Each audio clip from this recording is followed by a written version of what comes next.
अस्सलाम वालेकुम नाजरीन, वेलकम टू द शो बात कारोबार की। मैं हूं आपकी मेज़बान नताशा हसीन। नाजरीन, मार्केट की भी बात करेंगे, लेकिन अब जो हमने वीकेंड पे देखा वो है पॉलिटिकल इनस्टेबिलिटी। खासकर हम देख सकते हैं पंजाब की जो एक असेंबली है उसके साथ, और साथ साथ यहाँ पे ये देखा जा रहा है कि मार्केट इससे काफ़ी जो है वो इनसफिशेंट, या फिर हम कह सकते हैं एक ट्रस्ट लेवल जो है वो कम होता हुआ दिखाई दिया। यहाँ पर एक जब कॉशियस स्टैंस इन्वेस्टर्स की जानिब से ऑलरेडी देखा जा रहा था, उसके बाद थोड़ी सी पॉलिटिकल इनस्टेबिलिटी ने आज के दिन मार्केट को काफ़ी कन्फ्यूज रखा। हम कह सकते हैं एक वॉलेटाइल सिचुएशन और काफ़ी डिप्रेस सिचुएशन आज के दिन विटनेस की गई। इन्वेस्टर्स पार्टिसिपेशन लेस की गई और साथ साथ प्रॉफिट टेकिंग भी बुक किए गए। मार्केट में एक नंबर्स डिक्लाइन का आज के दिन हम कह सकते हैं कि ज़्यादा देखा गया। रेड ट्रेजेक्ट्री परफॉर्मेंस देखी गई। साथ साथ रेमिटेंसेस के हवाले से ये फोरकास्ट की गई कि रेमिटेंसेस बढ़ते हुए दिखाई देंगे, लेकिन अब तक के जो नंबर्स आ रहे हैं वो खैर खौज नहीं है, और उसके अंदर जो है वो काफ़ी हद तक डिक्लाइन देखा जा रहा है। जो हमारी फ्रेंडली कंट्रीज़ हैं उनसे डिपॉजिट्स की उम्मीदें हैं, और भी ज़्यादा जो है वो इसके लिए काफ़ी रिलेशनशिप स्ट्रॉन्ग किए जा रहे हैं, बातचीत की जा रही है, और इस बात को यकीनी बनाया जा रहा है कि यहाँ से जो है वो कुछ फाइनेंशियल असिस्टेंस हो जाए, तो जो एक पाकिस्तान में डॉलर के हवाले से एक ड्राई अप सिचुएशन है वो काफ़ी हद तक कंट्रोल हो सकती है। तो वो आज के प्रोग्राम में हम डिटेल बात करेंगे, लेकिन अभी तक की जो एक इकोनॉमिक कंडीशन दिखाई दे रही है वो ये है कि इन्फ्लेशन के नंबर्स स्ट्रॉन्ग हुए हैं। अभी आने वाले दिनों में पॉलिसी रेट जो है वो बढ़ने वाला है, तो उसके भी इम्कानात मौजूद हैं। तो ये तमाम चीज़ें हैं जो आज के दिन मार्केट को वीक के आगाज़ में एक नेगेटिव परफॉर्मेंस ज़्यादा हद तक जो है वो करते हुए दिखाई दिया। यही वजह है कि इन्वेस्टर्स भी कॉशियस रहे और रेड टेरिटरी परफॉर्मेंस। एक फर्स्ट सेगमेंट देखते हैं।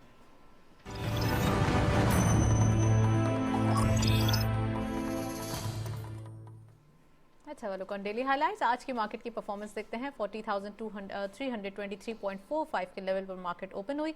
हायर साइड पे मार्केट गई 40,354.72, same as the opening. Lower was 39,660.75 and finally closure 39,720.75, यानी कि 602.7 एक पॉइंट्स का decline in a single day देखा गया, विच इज़ नॉट एक्सपेक्टेड कि आज के दिन ऐसा होगा। नेक्स्ट डे टर्नओवर में करंटली 105.54 मिलियन शेयर्स ट्रेड किए गए। फ्राइडे के मुकाबले में डिक्लाइन है 67.58 मिलियन शेयर्स का। Value is very dry 3.2 billion rupees. And volume leaders, तमाम ही स्क्रिप्ट्स जो है वो डिफरेंट डायरेक्शन में दिखाई दे रहे हैं। WTL अनचेंज वॉल्यूम लीडर में है सबसे पहले 1.14 पे क्लोजर, 8.96 मिलियन शेयर्स ट्रेडेड। हैज कॉल सेकंड स्क्वार्टर 0.04 का डिक्लाइन, 6.58 पे closure, 7.84 million shares traded. And Lotte chemical जिसमें न्यूज़ है आज के दिन, तो ये अब एक पॉजिटिविटी यहाँ पे देखी गई है, 0.48 का इजाफा देखा गया, 28.03 पे क्लोजर, 7.65 मिलियन शेयर्स का कारोबार रहा। एट द सेम टाइम आज के दिन हम कह सकते हैं कि पेनी स्टॉक्स में पार्टिसिपेशन भी देखी गई है। नेक्स्ट सेगमेंट देखते हैं।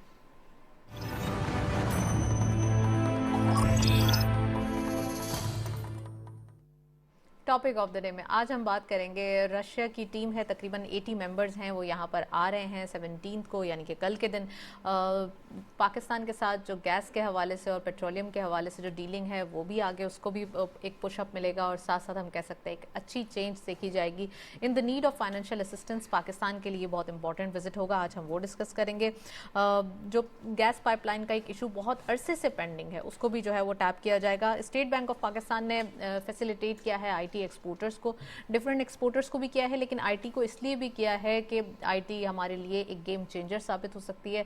अगर टेक्सटाइल के बाद कोई सेक्टर है जिसमें एक पोटेंशियल और जिसमें एक हम कह सकते हैं कि हार्ड पोर मल्टीप्लिकेशन दिखाई देती है, वो है आईटी सेक्टर। तो आईटी सेक्टर के ऊपर बात करेंगे कि कितना ज़्यादा स्टेट बैंक ने इसे लेवरेज दिया, या फिर इन्हें एक इजाज़त दी कि वो 35% जो है वो अपनी अर्निंग जो है वो बाहर रख सकते हैं। तो ये आज हम डिटेल डिस्कशन करेंगे। इकोनॉमिक फोरकास्ट के हवाले से बात करेंगे, क्या सिचुएशन दिखाई दे रही है, रुपी डॉलर पैरिटी कहाँ दिखाई दे रहा है। डॉलर जो एक कहा यह जा रहा है काफ़ी हद तक वो ड्राई अप हो गया है, तो उसकी वजह से पाकिस्तान की जो एक्सपोर्टर्स को या इंपोर्टर्स को जो मसाइल सामने दिखाई दे रहे हैं वो कितने होंगे। तो आज हम डिटेल डिस्कशन करेंगे। We have exclusive panel. Syed Khalid Fatmi साहब ने हमें ज्वाइन किया है, सीनियर एक्सपर्ट हैं, आप शामदीद कहते हैं। अस्सलाम वालेकुम sir, welcome to the show. और हमारे साथ मौजूद हैं ज़फ़र पराचा साहब, आप बिजनेसमैन भी हैं और जनरल सेक्रेटरी हैं exchange companies association of Pakistan के। अस्सलाम वालेकुम sir, welcome to the show. So Fatmi साहब आपसे बाकायदा आगाज़ करेंगे। सर वीक का आगाज़ है, नेगेटिव मार्केट हुई है, यहाँ भी थोड़ा सा एक खबरें भी कुछ ऐसी हैं जैसे पॉलिटिकल नॉइस था पूरे वीक के एंड में, कराची में भी बल्दियाती इंतखाबात, और दूसरा ये कि थोड़ा सा ये भी देखा जाए कि ओवरऑल सिचुएशन क्या दिखाई दे रही है फोरकास्ट पॉइंट ऑफ व्यू से, कैसे देखते हैं? ये आप पाकिस्तान की इकानमी की फोरकास्ट पूछ रही हैं। जी जी आपने खुद ही इंट्रो में सारी बात बता भी दी। देखिए, बात यह है कि 2023 और 24 पूरी दुनिया के लिए फोरकास्टिंग यही है कि हम ग्रोथ रेट में बेहतरी की तरफ जाएंगे। और इसमें दो मुख्तलिफ राय है। कुछ लोगों का तो यहाँ तक कहना है कि वेस्ट जो है रिसेशन में चला जाएगा, लेकिन बड़ी तादाद का ख्याल है कि ऐसा नहीं होगा। खुद उसमें IMF शामिल है कि 2023 और 24 यानी जुलाई के बाद जो हमारा साल शुरू होता है, उसमें यूरोप और अमेरिका में ख़ास तौर पे इकानमी जो उनकी बहुत सारी वजूहात की वजह से, जिसमें कोविड सबसे अहम था, नीचे चली गई थी, वो वापस अपनी यानी हेल्थ की तरफ, यानी अपनी सेहत की तरफ आ जाएगी। जब सवाल ये है कि अगर यूरोपीय यूनियन या वेस्ट या रशिया या चाइना या अमेरिका में अगर ग्रोथ रेट बेहतर होता है, GDP बेहतर होती, तो उसके असरात सिर्फ उनके मुल्क पे नहीं बल्कि पूरी दुनिया पे पड़ते हैं।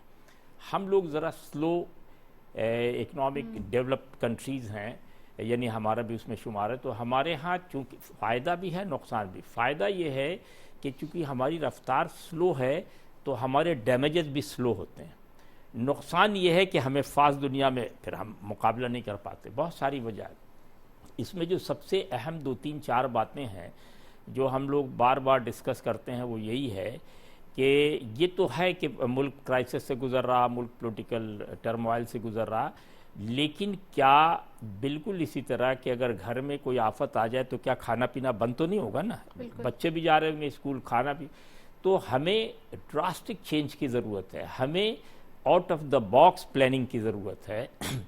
क्योंकि अगर तो आप ये समझ रही हैं कि जो हमारा सेट पैटर्न है पिछले 50 साल में, उसी पैटर्न पे आप चलती रहेंगी, तो मेरा अपना ख्याल है, नाकिस राय है, कि हम वर्ल्ड को कॉम्पीट नहीं। से फॉर एग्जांपल, हर प्रोग्राम में आप भी कहते हैं, हम भी कहते हैं कि पाकिस्तान की जो मेजर हमारा रेवेन्यू है एक्सपोर्ट का, वो टेक्सटाइल से है। टेक्सटाइल सेचुरेशन पॉइंट पे आ गया है। और ये देखिए, आप सब्सिडी देने के बावजूद 100 बिलियन रुपीज़ हमने ग्रोथ में बहुत तरक्की नहीं की। अगर आप उसके परसेंटेज देखें, वो वहीं खड़ी।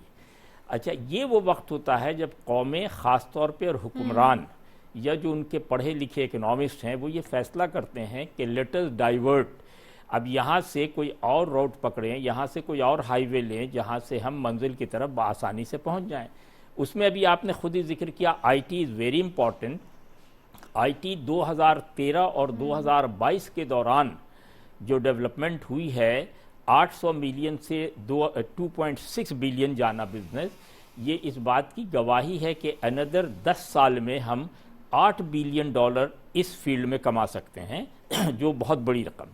इसी तरह इससे हट के भी हमें और देखना होगा, जैसे मोबाइल मार्केट है। अभी हमने तकरीबन 12,000 मोबाइल एक्सपोर्ट किया है, लेकिन हमें ज़रूरत इस बात की कि इस इंडस्ट्री को, क्योंकि आप खुद पता है कि पाकिस्तान में मोबाइल का क्या क्रेज़ है, तो ज़ाहिर है पूरी दुनिया में यही हाल है।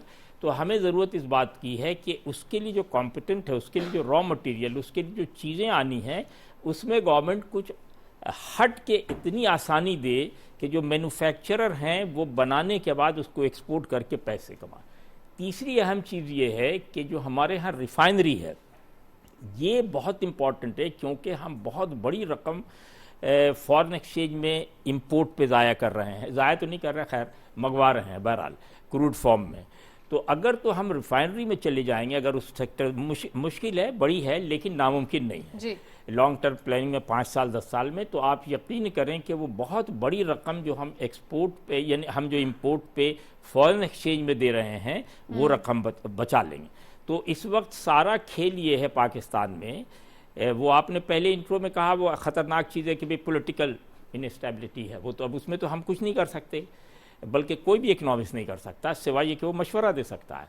तो मशवरे के तौर पे मैं यही कहूँगा कि इनको तमाम इख्तलाफात के बावजूद बैठ के ये तय करना चाहिए कि हमारे मुल्क की फौरी ज़रूरत क्या है, और उसी हिसाब से जो इकनॉमिस्ट हैं उनसे मशवरा करके, उसमें सबसे इम्पॉर्टेंट है बिजनेस कम्युनिटी को आप बैठाएं, बिल्कुल सही हो गया, इकनॉमिस्ट को बैठाएं, फिर आप करें बात। एग्जैक्टली चलें जी, मैं जफ़र साहब से पूछना चाहूँगी। जफ़र साहब, एक तो रुपी डॉलर पैरिटी के हवाले से मैं पूछना चाहूँगी कि एज योर एक्सपर्टीज़ आप क्या समझते हैं कि एक डॉलर ड्राई अप हो गया है तो कहाँ गया है, और दूसरा ये कि पाकिस्तान को इतनी नीड है तो उसके लिए सजेशंस क्या होंगे? अस्सलाम वालेकुम जनाब, शुक्रिया आपका। बात ये जनाब कि जहाँ तक डॉलर की बात है ड्राई अप होने की, मैं ये समझता हूँ डॉलर ड्राई अप नहीं हुआ। डॉलर मार्केट में मौजूद है और काफ़ी ज़्यादा बड़ी तादाद में मौजूद है। इशू ये है रेट का, एक्चुअल रेट का, क्योंकि अब इस वक्त जैसे कि कैप लगा हुआ है इंटरबैंक के अंदर और ओपन मार्केट के अंदर रेट का। और अब जैसे कि हम देख रहे हैं कि गवर्नमेंट ने अब थोड़ा चेंज किया है, वो आहिस्ता आहिस्ता 10-10, 20-20, 30-30 पैसे करके डेली बढ़ा रहे हैं। आज जैसे तकरीबन 228-50 तक जा चुका है और 29 तक इंटरबैंक में ये पिछले 2 हफ्तों में तकरीबन 3-4-5 रुपये बढ़ चुका है। जो एक हमको नज़र आ रही थी कि भाई नहीं हमको यहीं रखना है, अब क्योंकि हमारी मुलाकातें हुई हैं और मुख्तलिफ कारोबारी लोगों की सजेशंस आई हैं, उससे गवर्नमेंट ने लगता है कि अपना मूड चेंज किया है। और एक्चुअल ओपन मार्केट का रेट जो है इस वक्त डॉलर का 260 है और इंटरबैंक जैसा आपने पूछा कि क्या होना चाहिए, तो इस वक्त जो फाइनेंशियल क्रीडेंशियल्स कहते हैं 250 के करीब डॉलर होना चाहिए। और इस हवाले से जो आपने तजावीज़ कही हैं, मैंने एक तजवीज़ ये दी थी कि इस वक्त $50,000 तक की एलसीज की जो पेमेंट्स हैं वो एक्सचेंज कंपनीज़ को दे दी जाएँ। हम ये बोझ उठाने को तैयार हैं, हमारे पास इतनी कैपेसिटी है कि हम $50,000 तक क्या की। स्टेट बैंक ये प्रपोजल मानने को तैयार है? क्या फाइनेंस मिनिस्ट्री इसको टेकअप कर रही है? जी, मैंने उनको फाइनेंस मिनिस्टर साहब को भी ये तजवीज़ दी थी, अब इस पे बातचीत चल रही है। अब ये उनके ऊपर है कि वो इसको कितने जल्दी अगर इसको अडॉप्ट करते हैं तो उतनी जल्दी मार्केट बेहतर हो जाएगी। एक तजवीज़ मैंने ये दी है कि इंटर बैंक के अंदर आप 3 रेट कर दीजिए जी। एक्सपोर्टर का रेट आप कर दीजिए से कि 230, ओवरसी पाकिस्तानी के लिए कर दीजिए 240, इंपोर्टर्स के लिए कर दीजिए 235 यानी कि वेटेड एवरेज रेट। क्योंकि अभी इस वक्त इंपोर्टर को हम कम में दे रहे हैं, इंपोर्टर को फ़ायदा हो रहा है और इसीलिए हमारे यहाँ इंपोर्ट धड़ाधड़ बढ़ रही है। तो हमको इंपोर्ट को डिस्करेज करना है, एक्सपोर्ट्स को हमको इनकरेज करना है। और जो ओवरसी पाकिस्तानी हैं जो हवाला हुंडी की तरफ चले गए हैं, क्योंकि हवाले का रेट इस वक्त 270 रुपया है और आप देखिए बड़ी तेज़ी से जो हमारी तकरीबन 15% माहाना के हिसाब से रेमिटेंस गिर रही है। और इसके अलावा जो हमारे पास लोग आते थे, जैसे कि आज मैं डॉलर ख़रीद रहा हूँ 235 में, तो मेरे पास कोई नहीं आता, वो तो ग्रे मार्केट में जा रहा है। यानी कि हमने जो इसको एक्सक्यूज़ किया है फॉरेन एक्सचेंज को, बाइंग सेलिंग को, हमने इसकी स्क्रूटनी ज़्यादा की है, तो लोग ग्रे मार्केट की तरफ चले गए। जो लेजिटिमेट लोग थे, लेजिटिमेट पैसा था, वो ग्रे मार्केट में चला गया और वो बड़ी तेज़ी से आगे जा रहा है। तीसरी बात आपने की ऑयल की जो इस वक्त आ रहा है, रशिया का जो हमारे पास डेलीगेशन आ रहा है, बहुत अच्छी खुशाइन बात है। हम तकरीबन इस वक्त 22 से 23 बिलियन डॉलर का ऑयल इंपोर्ट करते हैं और जो हमारे अग्रीमेंट्स होने जा रहे हैं for 6 months 3 to 4 billion dollar के, अच्छा वो उसके साथ होने जा रहे हैं। तो अब ये देखना है, क्योंकि हमारे जो गल्फ़ कंट्रीज़ के साथ जो हमारे एग्रीमेंट्स हैं, वो उसकी जो टाइम है वो तकरीबन 20-20 साल का है। जैसे कुवैत है, दूसरे ममालिक हैं, हम उनसे पिछले 50 साल से तेल ले रहे हैं। उन्होंने भी अपना एक अरेंजमेंट किया हुआ, अपना एक प्रोग्राम बनाया हुआ है। तो ये भी देखना है कि वो हमसे किस कदर इस बात पे कंफर्ट होते हैं या नहीं। तो और फिर इसके साथ साथ जो हम रशिया से ऑयल ले रहे हैं वो तकरीबन 30 to 40% कंसेशनल रेट के ऊपर बात हो रही है। ये खुशाइन बात है। अगर हम 8 बिलियन डॉलर का भी उनसे ले लेते हैं तो उसका अगर हम 30% भी लगा लें तो हमारे 4 बिलियन डॉलर बच जाएंगे, 30 to 40। तो ये एक इस वक्त हमारे लिए बहुत बड़ी बात है। इसके साथ साथ मैं ये कहना चाहूँगा, देखिए आज मुख्तलिफ ममालिक ने ये कहा है कि 2025 में हमारे यहाँ कोई फ्यूल कार रजिस्टर्ड नहीं होगी, यूरोपियन कंट्रीज़ ने। और हमें भी ऐसा करना चाहिए, हमें भी ऐसा करना चाहिए। इस वक्त हम अपना कीमती ज़र मुबादला तकरीबन 22 बिलियन का, 24 बिलियन डॉलर का, वो हम ज़ाया कर रहे हैं। तो हमको भी इस तरफ जाना चाहिए, नंबर 1। नंबर 2, हमारे यहाँ मैं ये समझता हूँ कि जो इतनी तेल की खपत है इसमें 60% ज़ाया होता है। यानी कि अगर कोई एक आदमी को अगर कोई ग्रोसरी लेनी है, एक किलो आलू भी लेने हैं, तो वो 500 रुपये का पेट्रोल खर्च करके जाता है। राइट। तो पब्लिक ट्रांसपोर्ट को अच्छा करना है, वर्किंग आवर्स कम करने हैं, डे लाइट को इस्तेमाल करना है, और अगर जो हमारी कंडीशन है, अगर हमको राशनिंग भी करनी पड़े तो करना पेट्रोल की, वो करें। राइट। और मुझे नहीं समझ में आता कि हमारे जो बिजनेसमैन हैं उनको ये बात समझ में नहीं आ रही कि जी 6 बजे या 7 बजे बिजनेस बंद कर दें, घर जाएं, अपनी सेहत भी अच्छे रखें, फैमिली को भी टाइम दें, और अपने जो आपके इलेक्ट्रिसिटी के एनर्जी के चार्जेस हैं वो भी कम हो। चलें जी, मैं फातमी साहब से पूछना चाहूंगी, उनका भी एक अपना स्टाइल है इस मामले में, तो वो एक बहुत अच्छी एक्सपर्टीज बात दिखाएंगे। इसी पे हम लोग बिल्कुल बार फातमी साहब बार इसके ऊपर भी बताएं। और दूसरा ये कि ये जो क्रैशनेस है, ये जो एक हंगर है पैसों का, ये बिजनेस कम्युनिटी की जानिब से, जब इतना कुछ है तो क्या ज़रूरत है उनको इतना ज़्यादा ईगर होने की? देखिए, ये तो आपने वो सवाल किया जिसका सिवाय अल्लाह मियां के कोई जवाब नहीं दे सकता।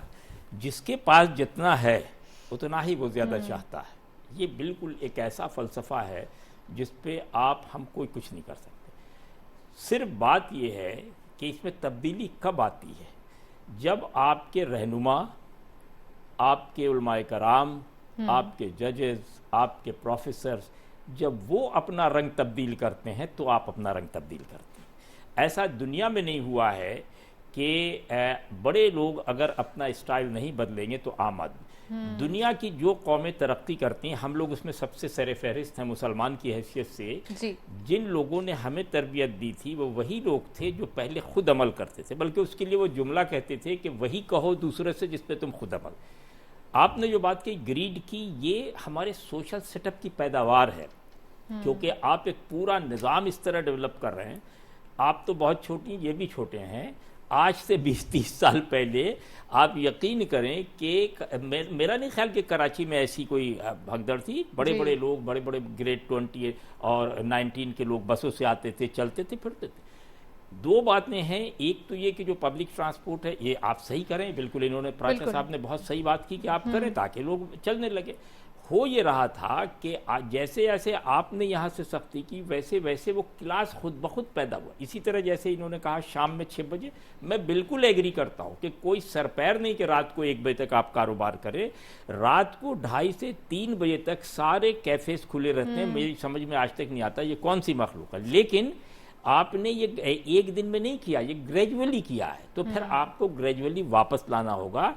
और हकीकत ये कि अगर आप मगरिब या इशा के वक्त कारोबार बंद कर देंगे तो दो बातें, क्राइम रेट नीचे चला जाएगा, फैमिली सिस्टम बेहतर हो जाएगा, सोशल सेटअप बेहतर, और एनर्जी सेविंग होगी। एग्जैक्टली तो वो रेशनिंग ऑटोमेटिक हो जाएगी। अच्छा फातमी साहब, जो एक मेन चीज़ जो आज के दिन है वो मैं आपसे पूछना चाहती हूँ, रशिया की एक टीम आई हुई है 80 मेंबर्स की, कल आ रही है एक्चुअली, एक वो इंटर गवर्नमेंट कमीशन के तहत, एक फोरम के तहत वो आ रही है। यहाँ पे क्या बातें होंगी, किस किस्म की निगोसिएशंस होंगी, गैस पाइपलाइन वो जो पुराना मंसूबा था उसके बारे में बताइएगा प्लीज़। देखिए, ये इस पे बड़े दिनों से कोशिश की जा रही थी, जो लास्ट गवर्नमेंट थी वो भी गए थे वहाँ, लेकिन तमाम बातें तय होने के बाद एग्रीमेंट नहीं साइन हो सका था। रशिया का ये कहना है कि हम बिल्कुल तैयार हैं बशर्ते कि ये गवर्नमेंट टू गवर्नमेंट एग्रीमेंट हो। एग्जैक्टली। हाँ, यानी जुबानी जमा खाता नहीं हो, और जो एग्रीमेंट हो, हाँ वो, और वो जो एग्रीमेंट हो that should be continued in case of change also. यानी ये नहीं है कि कोई आ रहा जा रहा तो आपने लपेट के चलते बनो। दूसरी अहम बात ये 80 लोगों का बहुत बड़ा वफद है। 80 लोग बहुत होते हैं ना जो आ रहे हैं।